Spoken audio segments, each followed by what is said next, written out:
Assalamualaikum warahmatullahi wabarakatuh. Perkenalkan kami dari kelompok 1 yang beranggotakan Ambarwati Dewi dengan NPM 20101013094, Maitri Mulyani dengan NPM 20101013140, dan saya sendiri Tri Mulyaningsih dengan NPM 20101013072. Izin mempresentasikan hasil diskusi dari kelompok kami tentang pengambilan keputusan taktis oleh PT Madu Baru. PT Madu Baru merupakan salah satu perusahaan gula dan spiritus yang berdiri mandiri serta dikelola secara profesional dan juga independen. PT Madu Baru berlokasi di Desa Padokan, Kelurahan Tirto Nirmolo, Kecamatan Kasihan, Kabupaten Bantul, dan Provinsi Daerah Istimewa Yogyakarta. Tepatnya yaitu dibangun di bekas pabrik gula Padokan. Dalam produksinya, PT Madu Baru mengalami sebuah problematika, yaitu PT Madu Baru bingung dalam mengambil keputusan apakah tetes tebu dijual secara langsung ataukah memproses terlebih dahulu tetes tebu dijadikan alkohol atau spiritus yang kemudian baru akan dijual. Kemudian untuk produk utama pada PT Madu Baru yaitu gula pasir atau SHA, IA Superior Head Sugar, dan GKP gula kristal putih, dan produksi sampingan alkohol murni dengan kadar sebesar 95% biasanya digunakan dalam industri farmasi, kosmetik, dan lain-lain. Spiritus bakar dengan kadar sebesar 94% biasanya digunakan dalam pembuatan spiritus bakar. Dan rata-rata per tahun produk gula tebu atau bahan baku sebesar 400.000 sampai 500.000 ton per tahun. Gula SHS yang dihasilkan sebesar kurang lebih 35.000 ton per tahun. Yang kedua yaitu produk spiritus tetes atau bahan baku dengan kapasitas kurang lebih 25.000 ton per tahun, dan alkohol yang dihasilkan sekitar 7,5 atau 8 juta liter per tahun. Selanjutnya yaitu identifikasi alternatif. Yang pertama, jika keputusan yang diambil perusahaan adalah memproses lebih lanjut tetes menjadi alkohol atau spiritus, maka jumlah tetes yang diproses lebih lanjut sama dengan jumlah tetes yang dijual sebesar 23.899,64 KU. Kemudian tetes sebesar 23.899,64 KU diproses lebih lanjut akan menghasilkan alkohol atau spiritus sebanyak 642.100,9 liter yang terdiri dari 534.787,52 liter alkohol kadar 95% dan 107.312,57 liter spiritus kadar 94%. Yang kedua, jika keputusan yang diambil perusahaan adalah menjual tetes pada saat musim giling, maka jumlah tetes yang dijual sama dengan jumlah tetes yang diproses lebih lanjut yaitu sebesar 238.278 KU. Selanjutnya identifikasi kos dan manfaat. A. Biaya yang relevan pada penjualan tetes dengan titik pisah. Yang pertama, biaya bahan baku, yaitu pembibitan dengan jumlah 649.654,24.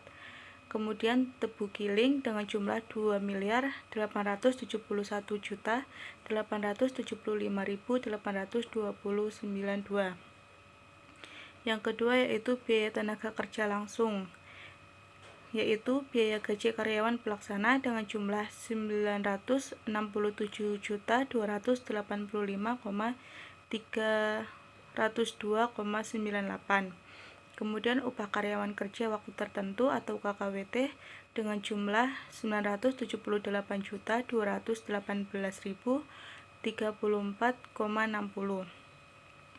Yang ketiga, biaya overhead pabrik, yaitu biaya tebang dan angkutan dengan jumlah 928.696.573,73.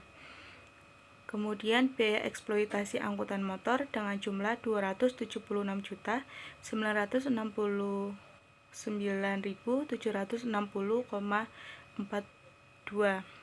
Kemudian biaya pompa air dan hama dengan jumlah 185.055,96.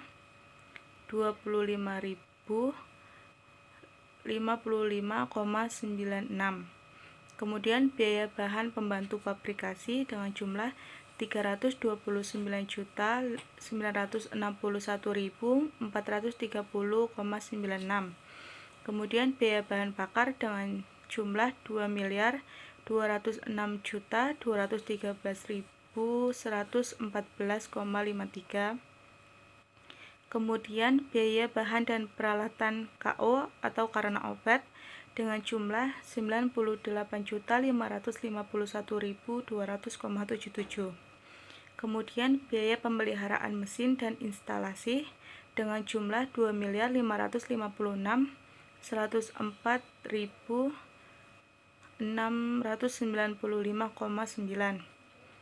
Kemudian biaya penyusutan aktiva dengan jumlah 596.981.404,20. Kemudian biaya tenaga kerja tidak langsung dengan jumlah 150.974.199,57. Kemudian biaya pemeliharaan gedung dan penataran dengan jumlah 3.167.656.061,97. Biaya lain-lain dengan jumlah 8.093.979,14.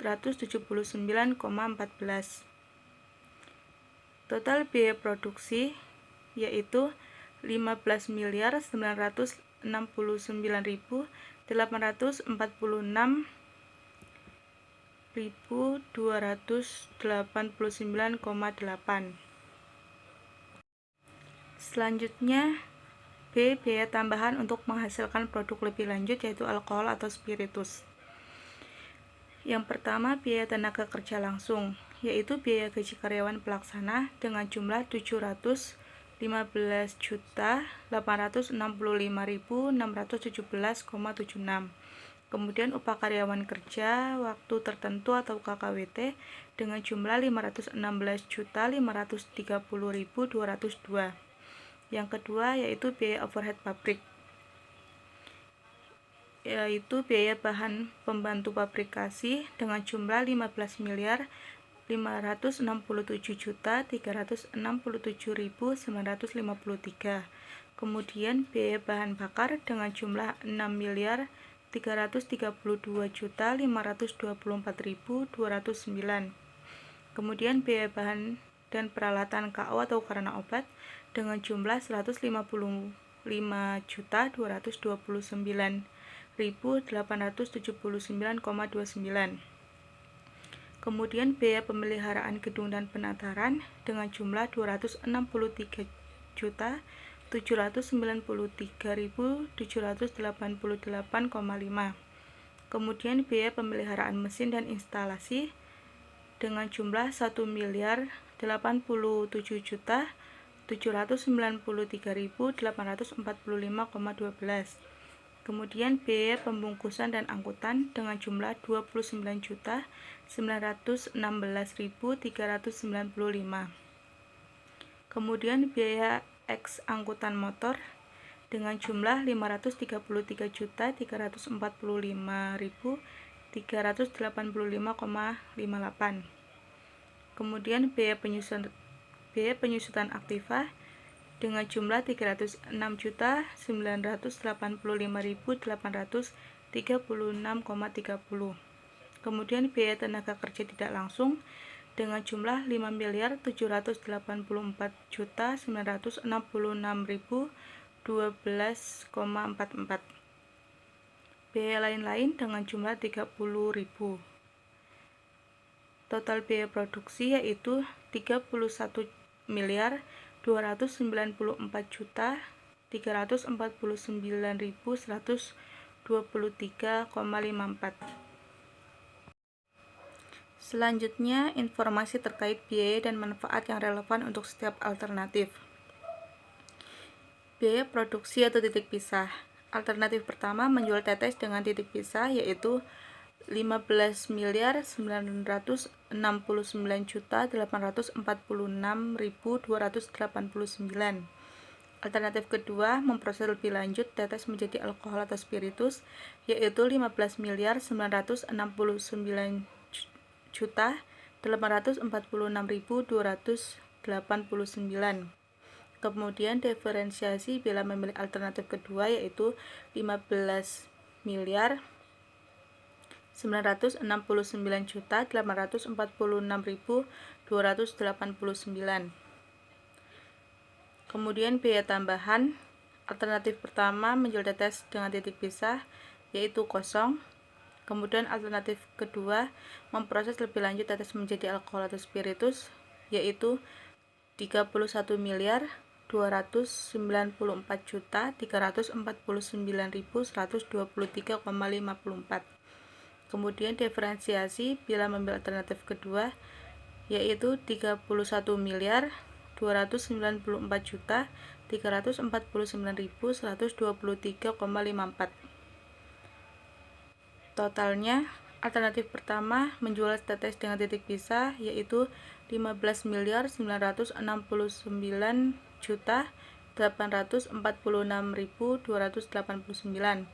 Alternatif kedua memproses lebih lanjut tetes menjadi alkohol atau spiritus yaitu 47.294.195.412,54. Kemudian diferensi bila memilih alternatif kedua yaitu 31.294.349.123,54. Baik, yang selanjutnya yaitu kelima ada faktor-faktor kualitatif. Yang pertama, permintaan pasar. Apabila tetes di pasaran mengalami kenaikan permintaan, maka perusahaan akan menjual dalam bentuk tetes. Artinya tidak akan diproses lebih lanjut. Namun, perusahaan PT Madu Baru juga akan tetap mengelola tetes dengan melakukan proses lebih lanjut, yaitu menjadikan alkohol dan spiritus. Hal ini dikarenakan PT Madu Baru tidak hanya mencari keuntungan, melainkan juga menjalankan misi sosial yang dimana meskipun nantinya tetes tidak diproses lebih lanjut, perusahaan akan tetap memperkerjakan karyawannya. Yang kedua ada daya tampung, di mana kapasitas gudang di PT Madu Baru adalah sebesar 480.000 KU atau setara dengan 4 juta liter yang terdiri dari 4 tangki. Apabila tetes yang dihasilkan melebihi daya tampung gudang, sehingga untuk menekannya penjualan berupa tetes akan dilakukan perusahaan ke pasar. Biasanya perusahaan akan menjual tetes ke pasar saat musim giling. Data menunjukkan bahwa PT Madu Baru menjual tetes sebesar 23.899,64 KU dan akan menjual tetes dengan memproduksi lebih lanjut, yaitu tetes sebanyak 238.278 KU, di mana tetes akan dijadikan alkohol atau spiritus sebesar 6.447.400 liter yang terdiri dari 6.044.000 liter alkohol kadar 95% dan 403.400 liter spiritus kadar 94%. Yang selanjutnya itu keenam ada pengambilan keputusan. Dari tabel di atas, terkait biaya yang dikeluarkan, dapat diketahui bahwa biaya pemrosesan lebih lanjut lebih besar dibanding dengan tetes yang harus langsung dijual pada saat titik pisah. Maka dari itu, jika dilihat dari biaya produksinya, maka kelompok kami memutuskan bahwa keputusan yang diambil lebih baik adalah menjual pada saat titik pisah atau tidak memproduksi lebih lanjut tetes. Baik, sekian yang bisa kelompok kami sampaikan. Kurang lebihnya kami mohon maaf. Semoga bermanfaat dan menambah ilmu kita. Wassalamualaikum warahmatullahi wabarakatuh.